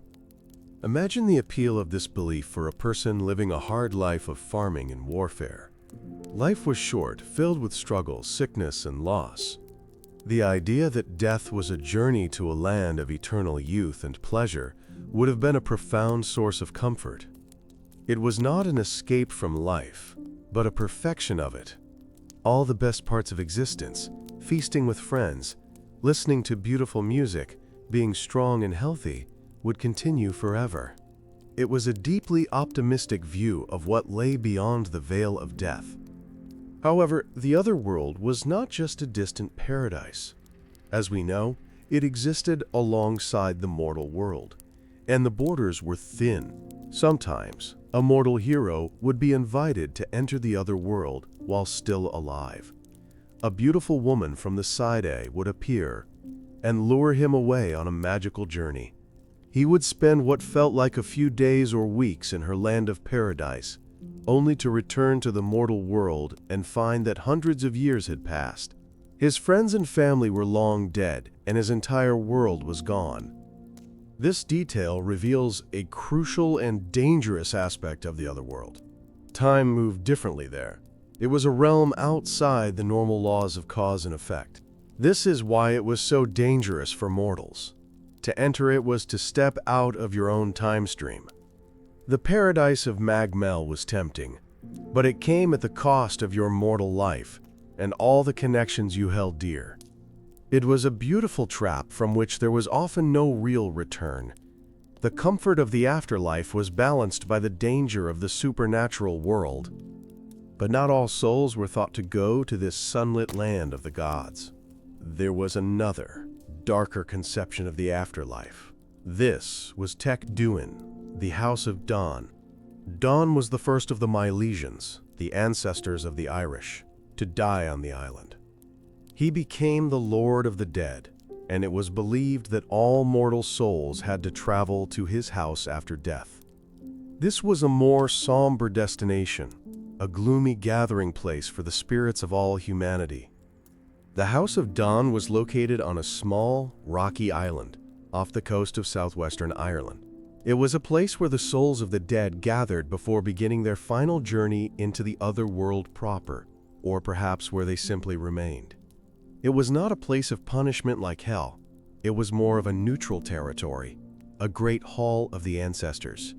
It was a place of shadows and memory, the collective home for all the generations that had come before. To go to the House of Don was to rejoin the great assembly of your people. What would it feel like for a dying person contemplating this journey? It would mean they were not going to a lonely, unknown place. They were going to a family reunion on a cosmic scale. They would be met by their parents, their grandparents, and all the chieftains and heroes they had heard about in stories. It was a comforting thought, a belief that death was not an isolation, but a homecoming.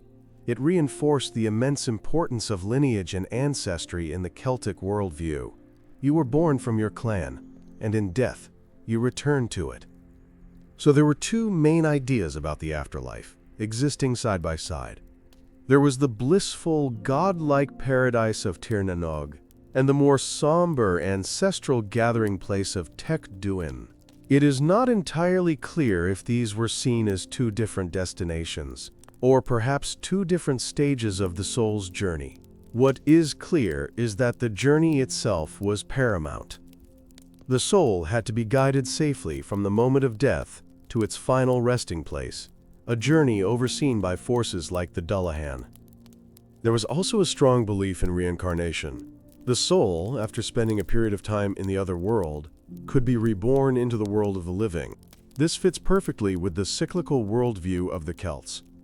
Just as the seasons turned and the sun was reborn each morning, the human soul was part of an endless cycle of death and rebirth. Famous heroes and poets were often believed to be the reincarnations of ancient gods or legendary figures. A person's life was not a single, isolated event, but one chapter in the long, continuous story of their soul. This belief is beautifully illustrated in the myths.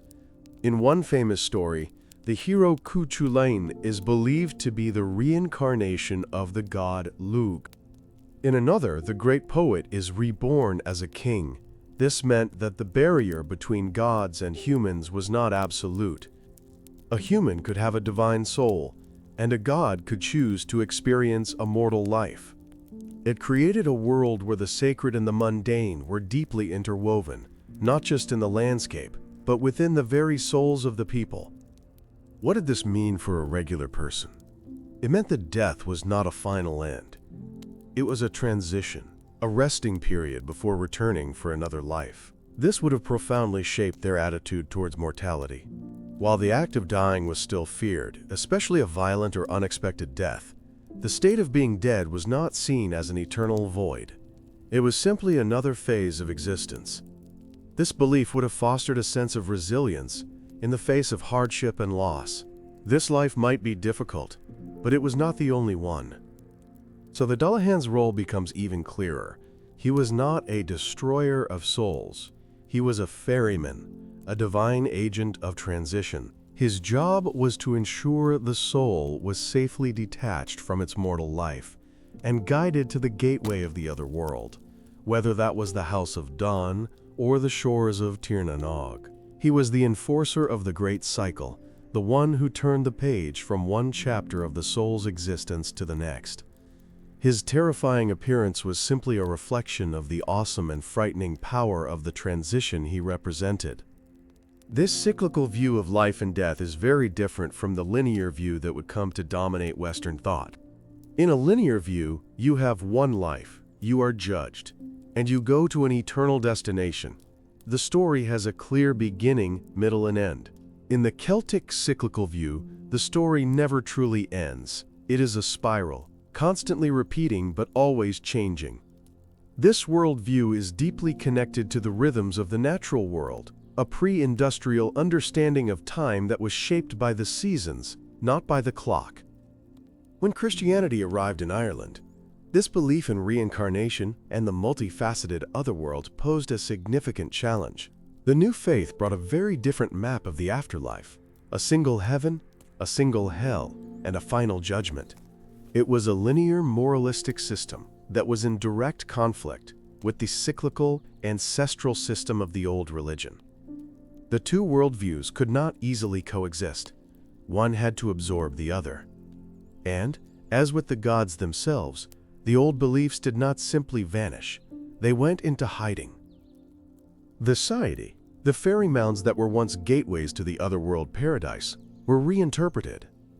In Christian teaching, they became dangerous places, the homes of fallen angels or pagan demons who tempted good Christians away from the righteous path. The beautiful, godlike Tuatha De Danann became the mischievous and often malevolent fairies of later folklore. The journey to the other world was no longer a natural transition, but a perilous seduction, a kidnapping of the soul by the forces of darkness. The old heaven was turned into a new kind of hell.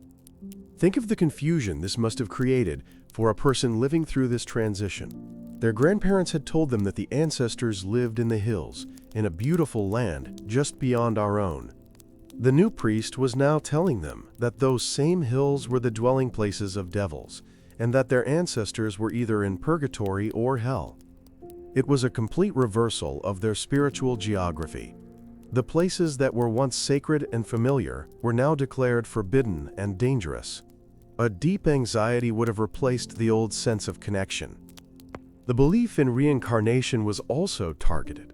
It was replaced with the doctrine of the resurrection of the body at the final judgment. The soul no longer came back in a new life. It waited for the end of time. This was a fundamental shift in the understanding of time and existence. The endless, repeating cycle was replaced by a straight line, a finite story, with a definitive end.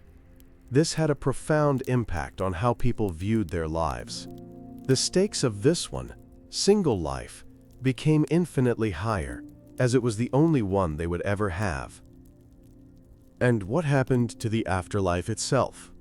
The Celtic otherworld was too complex to be entirely erased, so it was broken apart, and its pieces were reused. The blissful aspects of Tir na Nog were absorbed into the imagery of the Christian heaven. The idea of a paradise of light, music, and eternal joy was an easy fit. The darker, more mysterious aspects of the other world and places like the House of Dawn were blended with the concepts of purgatory and hell. The old map was torn up, and its fragments were used to draw a new one. Even the Dullahan and the Banshee were affected by this change. In a Christian worldview, there was no need for a supernatural collector or a fairy mourner. The departure of the soul was now overseen by angels and demons, battling for it at the moment of death. So the Dullahan and the Banshee were demoted. They were no longer agents of a cosmic order, but rogue, demonic entities. They became figures of pure, unholy terror, symbols of the old pagan darkness that the new light had come to defeat. Their sacred function was stripped away, leaving only the monstrous form. This process of reinterpretation is how a dominant culture asserts its power. It's not enough to build new churches. You must also desacralize the old sacred places. It's not enough to introduce new beliefs. You must also demonize the old ones. The story of what happened to the Celtic otherworld is a story of spiritual conquest. The old gods and spirits were not killed, but they were captured, stripped of their power and dignity, and put on display as monsters and demons, cautionary tales for the followers of the new religion. And yet, the old ways were stubborn. They survived in the stories told by the fireside, in the folk customs practiced in secret, and in the deep-seated respect people still held for the ancient places. The belief in the good people, as the fairies were now called, never truly went away. The idea that the hills were hollow and full of a magical race persisted for centuries, right alongside Christian belief.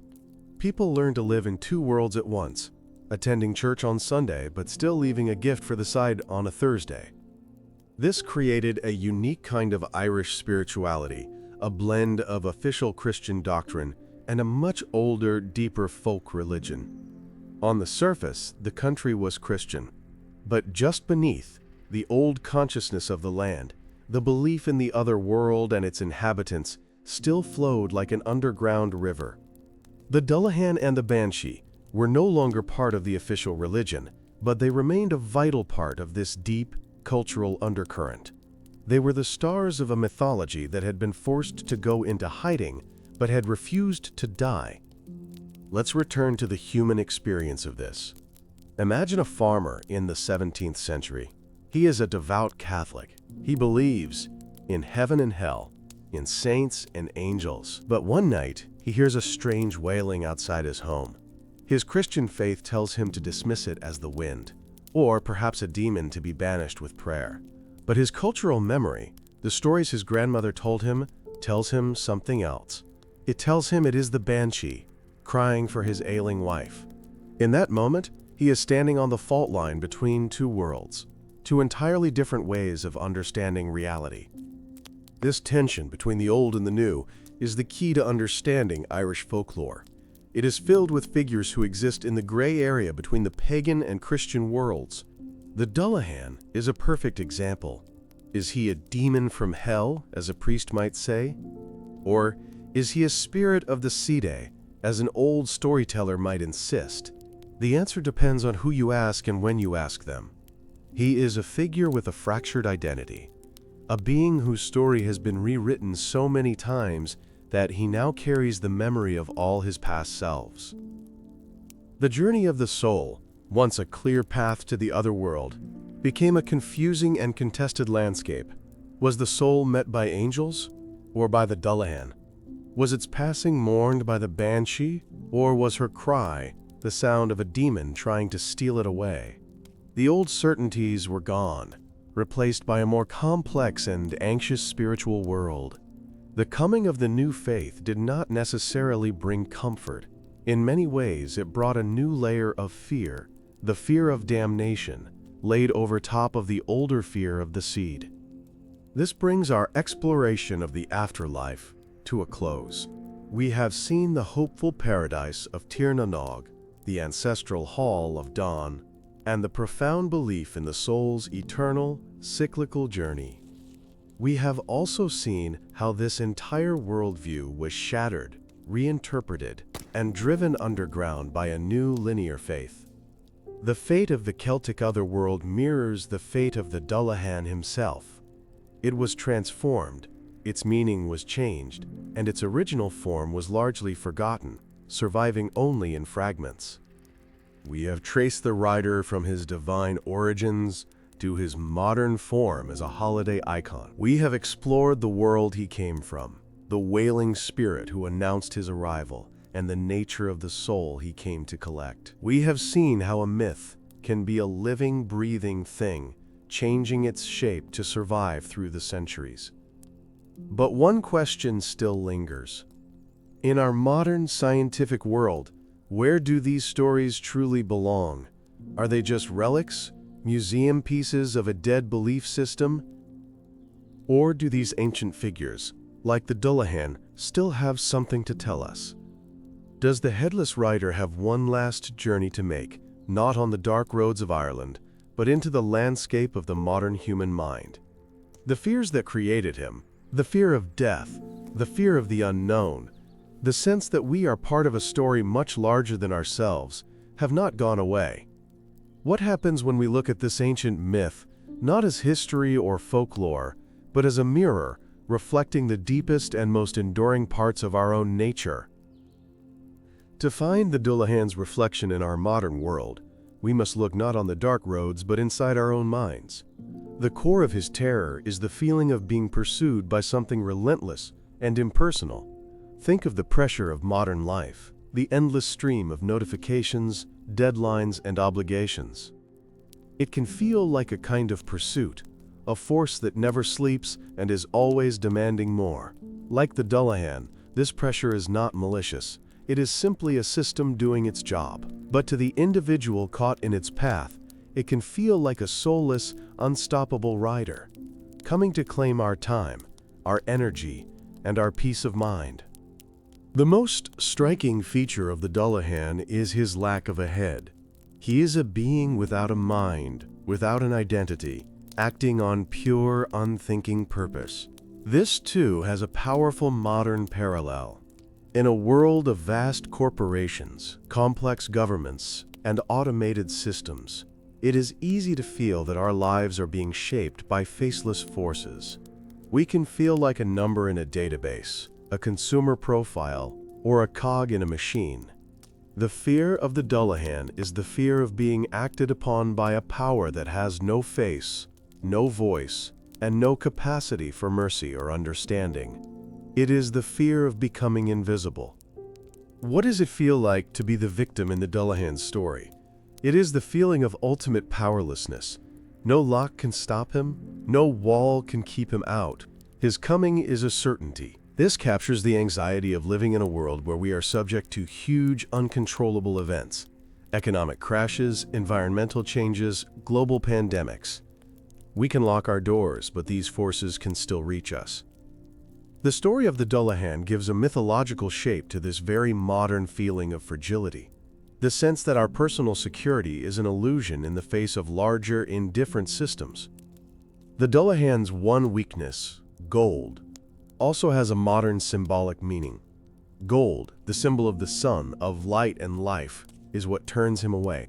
In our context, this can be seen as a metaphor for the power of the human spirit. In a world that can feel impersonal and overwhelming, what is our defense?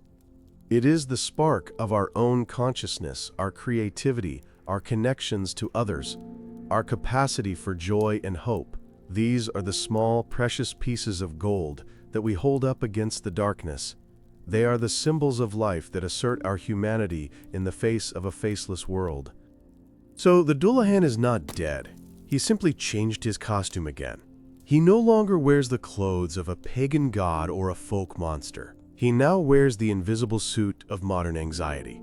We don't listen for his horse's hooves on the road. We feel his approach in the pit of our stomachs when we feel overwhelmed and powerless.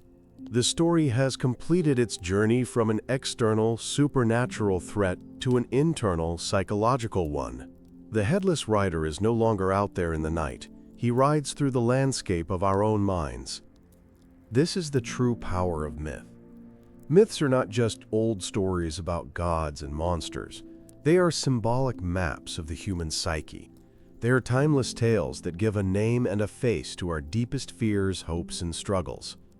The characters and events may change, but the underlying patterns, the archetypes, remain the same because human nature remains the same. The Dullahan is an archetype of the inevitable, the impersonal, the force that comes for you whether you are ready or not. Every generation has its own name for this force, but the feeling it inspires is eternal. When the ancient Irish told stories of the Dullahan, they were doing more than just trying to scare each other. They were engaging in a form of collective therapy.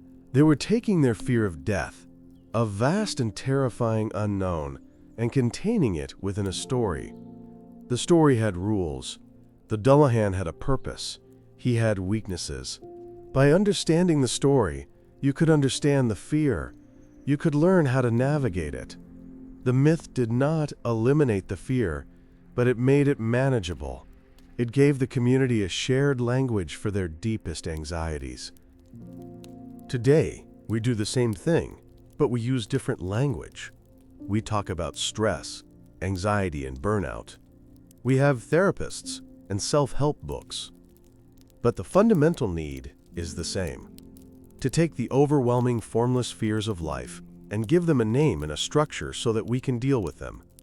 The stories of the Dullahan and the Banshee were the original psychological tools for processing the trauma of mortality. They were the ancient art of turning a feeling into a face, an anxiety into an adventure. There is, however, a crucial difference. For our ancestors, the myth was real. The Dullahan was a literal being. This gave the story an immense and immediate power. For us, the myth is a metaphor. We see the Headless Horseman as a character, a symbol. This makes the story safer, but also less powerful. We have gained a sense of rational security, but we may have lost a sense of deep symbolic meaning. We have traded the terror of belief for the comfort of analysis, and in that trade, something has been lost. What has been lost is a sense of enchantment. The world of our ancestors was a living, breathing, conscious place. The wind was a voice, the stones had memories, and the night was full of intelligent beings. Our world, as seen through the lens of science, is largely silent and inanimate. It is a collection of resources, of matter and energy, governed by impersonal laws. We have gained a great deal of knowledge and control, but we have paid for it with a kind of cosmic loneliness. We are no longer in a conversation with the world. We are simply its observers. The stories of the Dullahan are a window back into that enchanted world. To listen to them is to remember a time when the universe was not a cold, empty space, but a vibrant and sometimes terrifying neighborhood. These myths are not an escape from reality. They are a reminder that reality is not a fixed thing. It is a story we tell ourselves. And for thousands of years, our ancestors told a story of a world that was alive with magic, meaning, and mystery. The Dullahan is a character from that forgotten story. So why should we care about this forgotten story? Because these old myths are part of our inheritance. They are in our cultural DNA. The way we celebrate holidays, the phrases we use, the spooky stories we tell our children, all of these are shaped by the beliefs of people who lived thousands of years ago. To be ignorant of these stories is to be ignorant of a fundamental part of who we are. It is like living in a house without knowing the history of the land it was built on. The Dullahan's journey shows us that no belief is permanent.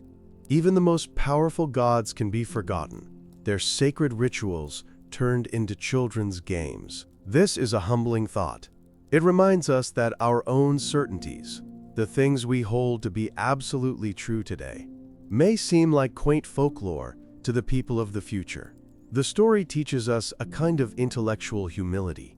It shows us that we are just one link in a very long chain of human beings, each trying to make sense of the universe with the tools they have. This story also teaches us about resilience. The myth of the Headless Rider survived the fall of a religion. It survived conquests, famines, and migrations. It survived the coming of science and the age of reason.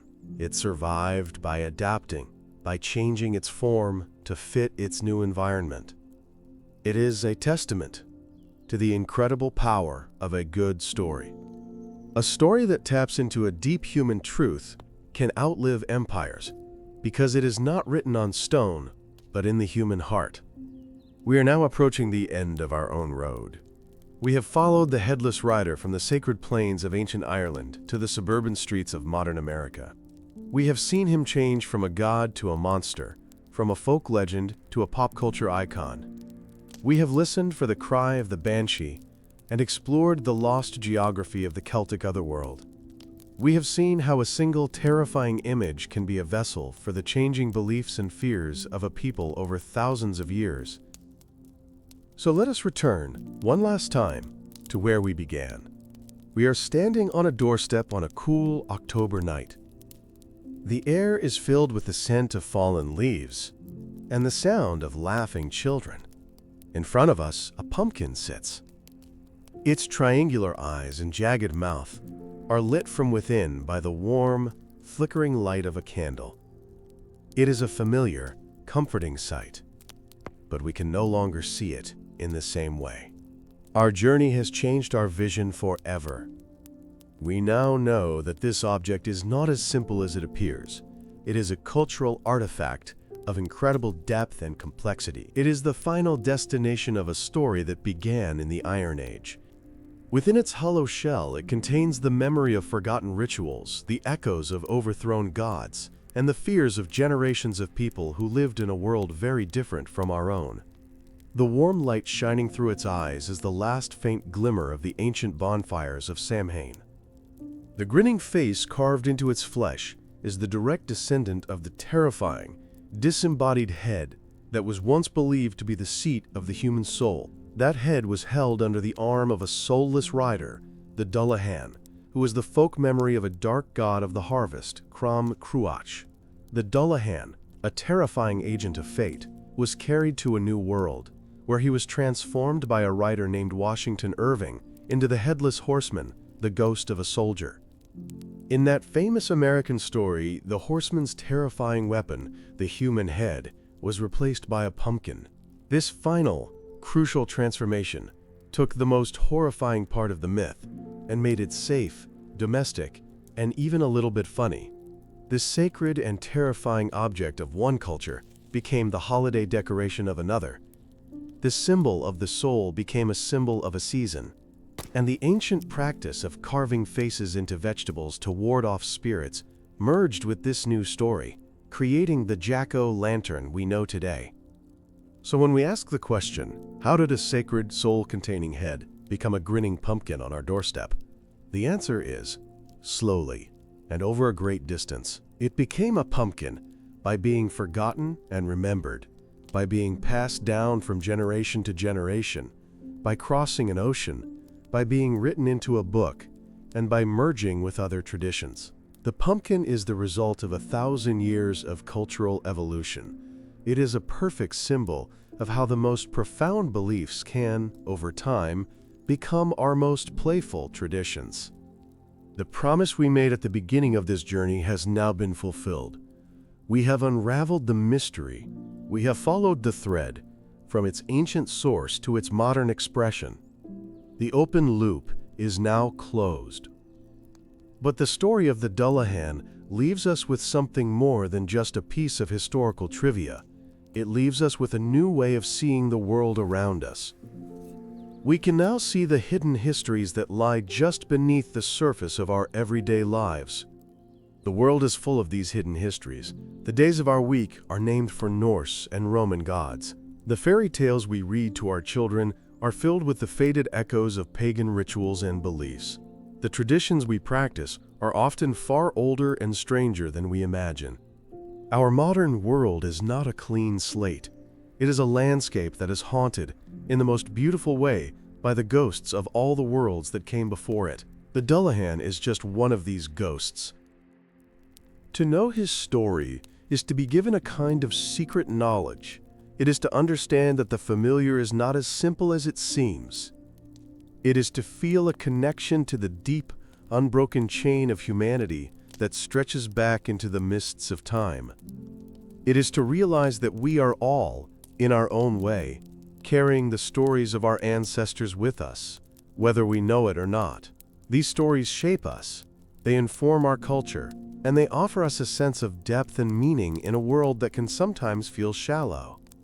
The Dullahan was born from a world where the boundary between the natural and the supernatural was thin. He was a product of the twilight, the gray area between what is seen and what is known. In our brightly lit world, we have tried to eliminate the twilight. We have pushed back the darkness with science and electricity. We have sought to explain every mystery and solve every puzzle. But in doing so, we risk losing our sense of wonder, our capacity for awe. The story of the Dullahan invites us to step back into the twilight, just for a little while. It asks us to imagine what it was like to live in a world that was enchanted, a world where the land itself had a soul. It reminds us that there is a value in not knowing everything, in leaving some room for mystery. The Headless Rider is a messenger from that world, and his message is that there are more things in heaven and earth than are dreamt of in our modern philosophies. The fear the Dullahan inspired was a profound and, in its own way, a healthy one. It was a fear that came from a deep respect for the great forces of nature and destiny. It was a fear that reminded people of their place in a grand, cosmic order. It was a fear that fostered humility. Today, our fears are often more chaotic and less meaningful. We fear random violence, economic collapse, and the meaninglessness of our own lives. Perhaps a little of that old, orderly fear would be a good thing. The Dullahan is, in the end, a story about the power of stories. It shows us how a narrative can be a vessel for a culture's deepest beliefs, how it can carry those beliefs across centuries, and how it can adapt to survive in new and hostile environments. Stories are how we make sense of the world. They are how we process our fears, celebrate our hopes, and transmit our values to the next generation. A culture is not a collection of people, it is a collection of shared stories. And the story of the Dullahan is one of the great ones. It is a story of life and death, of gods and ghosts, of fate and free will. It is a story that is both terrifying and beautiful, ancient and strangely modern. It begins in the darkness of a pagan sacrifice and ends in the warm light of a child's holiday. It is a journey that tells us as much about ourselves as it does about the headless rider who haunts our imagination. So the next time you hear a ghost story, or see a familiar holiday tradition, pause for a moment. Ask yourself, where did this come from? What older story is hiding inside this one? What forgotten belief is casting this faint shadow? You may find that you are standing at the entrance to a long, dark road, and that a story as deep and as strange as the Dullahan's is waiting for you to discover it. The world is a library of ancient tales, and its doors are always open. We have traveled far on this journey, from the plain of prostration where Crom Cruach demanded his tribute, to the sleepy hollows of a new nation telling its first ghost stories. We have heard the keening of the banshee and stood at the gates of the Celtic otherworld. We have watched as gods became monsters and monsters became games. We have learned that the most familiar things can have the most surprising and profound histories. The rider has finally reached his destination, and our story is at its end. The Dullahan no longer rides the roads of Ireland in the way he once did. The belief that gave him his power has faded, and the darkness that was his kingdom has been pushed back. He has become, for the most part, a figure of the past, a ghost in a book. But his shadow is long, and it touches us in ways we never expected. He is there in the thrill we feel from a scary movie, in the costume a child wears for Halloween, and most of all, in that cheerful, grinning pumpkin. That pumpkin is his final trophy, the last soul he collected. It is the soul of an entire belief system, a whole way of seeing the world. He carries it not under his arm, but on our front porches, a silent testament to the long journey it has taken.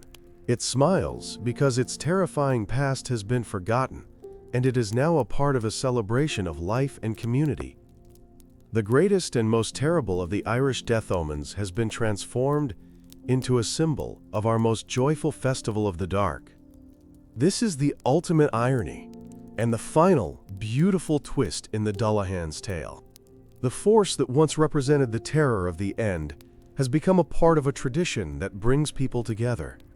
The spirit that isolated its victims in their final moments has given rise to a symbol that unites neighborhoods in a shared activity. The story of the Dullahan, which was a story about an ending, has become a story about a new beginning, a story of how old fears can be transformed into new joys. The ancient Celts believed in a cyclical world, a world of endings and rebirths. It is fitting, then, that the story of their most fearsome death god should follow that same pattern. The god was overthrown, but he was reborn as a folk spirit. The spirit was forgotten, but he was reborn as a literary ghost. The ghost's terror has faded, but he has been reborn as a symbol of our most magical night. The cycle continues. The story never truly ends. It just finds a new face, a new form, a new way to be told. And what of the Dullahan himself, the rider without a head? Perhaps he is still out there, in the deepest and most forgotten parts of the night. Perhaps he is simply retreated, waiting for a time when the world grows dark and quiet again. Perhaps he is a story that is not over, but merely sleeping, because the things that created him, our fear of the dark, our wonder about what lies beyond the veil of life, our need for stories to explain the unknown, will never go away. And as long as they exist, the headless rider will always have a road to travel. We began this journey with a promise to unravel the long and winding path that connects the Jacko lantern to a severed human head. We have now walked that path. We understand that the pumpkin is the final, tamed form of an idea that was once so powerful it demanded the sacrifice of children. Its light is the echo of a soul, and its grin is the shadow of a god. The mystery is solved. The loop is closed. The journey from Sacred Head to Holiday Pumpkin is a story about the changing nature of fear. For the ancient Celts, fear was a tool for survival, a way to navigate a world filled with real and present spiritual dangers. The Dullahan was a personification of that necessary, respectful fear. For us, in our modern world, fear is more often a form of entertainment, a controlled thrill we seek out in movies and stories. The Headless Horseman and his pumpkin represent this safe, domesticated fear. This transformation was not a single event, but a slow, gradual process of forgetting. First, the god Crom Cruach was forgotten, but the fear of a soul collector remained, creating the Dullahan. Then, the specific Irish context of the Side was forgotten, allowing the Dullahan to become the American Headless Horseman. Finally, the true horror of the severed head was forgotten, allowing it to be replaced by a harmless pumpkin. Each step was a step away from the original, sacred terror. To understand this journey is to understand the very process by which mythology is made and unmade. Myths are born from a deep human need to explain the world. They thrive when they are believed to be true. They begin to transform when that belief fades, becoming folklore and legend. And they find their final resting place as entertainment, their original power drained away, leaving only the shape of the story behind. The Dullahan has passed through every stage of this life cycle. Our journey has been more than just a history lesson. It has been an act of remembrance. We have, for a short time, resurrected the world in which the Dullahan was real. We have felt the chill of the Samhain wind and understood the deep meaning behind the old rituals. We have restored, for a moment, the sacred terror to the pumpkin's grin. By telling his story, we have paid our respects to the forgotten beliefs of our ancestors and the rich, complex world they inhabited. The Dullahan is a powerful reminder that our world is layered. Beneath the concrete and steel of our cities lies the ancient soil. Beneath the noise of our daily lives lies the deep silence of the past. And beneath the surface of our modern, rational minds lie the old, primal fears and wonders that have been with us since the beginning. To know the story of the Dullahan is to become aware of these hidden layers, to see the world not just for what it is, but for all the things it has been. The stories of our ancestors are not a burden, they are a gift. They provide us with a sense of perspective, a feeling of being part of a narrative much larger than our own brief lives. They connect us to the great, ongoing human project of making meaning out of mystery. The Headless Rider, in his strange and terrifying way, is one of our most potent links to that deep and ancient part of our shared human story. He teaches us that nothing is ever truly lost. It is only transformed. The old gods do not die.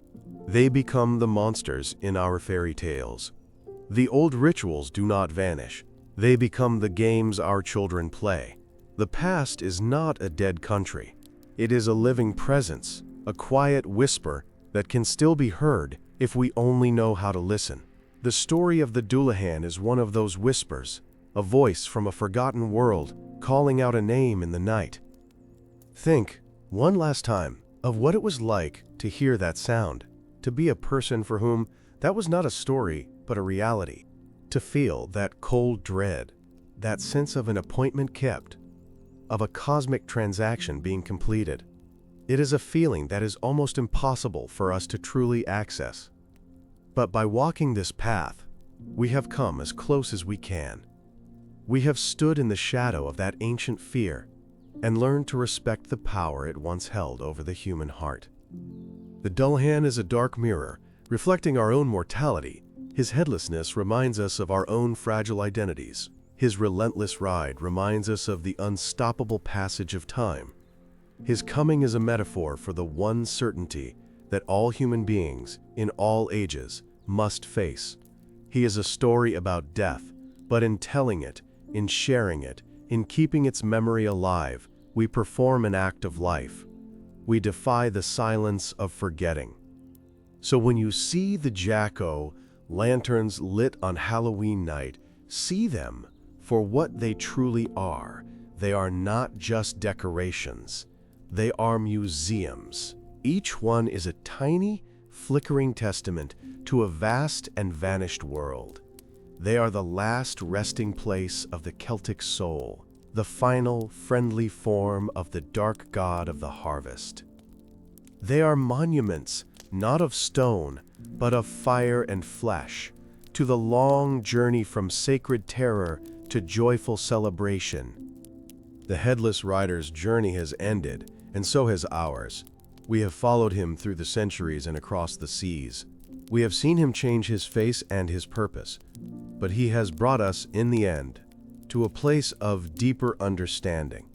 We now know the secret that is hiding in plain sight on our own front porch. We know the story that the grinning pumpkin is trying to tell. This is the magic of the past. It is not dead and gone. It is sleeping, all around us, in the traditions we practice, the stories we tell, and the symbols we cherish. It is waiting for a curious mind to come along and awaken it. By learning the story of the Dullahan, we have awakened a small part of that sleeping world. We have invited an ancient spirit in from the cold and listened to its tale. The world is a far richer, stranger, and more interesting place when you know these stories. It is a place where a simple pumpkin can contain the history of a god, and a children's holiday can be a faint echo of a sacred, fearful night. This knowledge does not diminish the joy of our modern traditions. It deepens it, adding layers of meaning and resonance that were invisible before. It allows us to see our world in full color. So let the story of the Dullahan be an invitation to look closer at the world around you, to ask questions, to seek out the hidden histories behind the familiar. For the Headless Rider is not the only ancient secret hiding in our modern world. There are thousands of others, waiting in the twilight. All they need is for someone to come along and have the courage to ask them their names.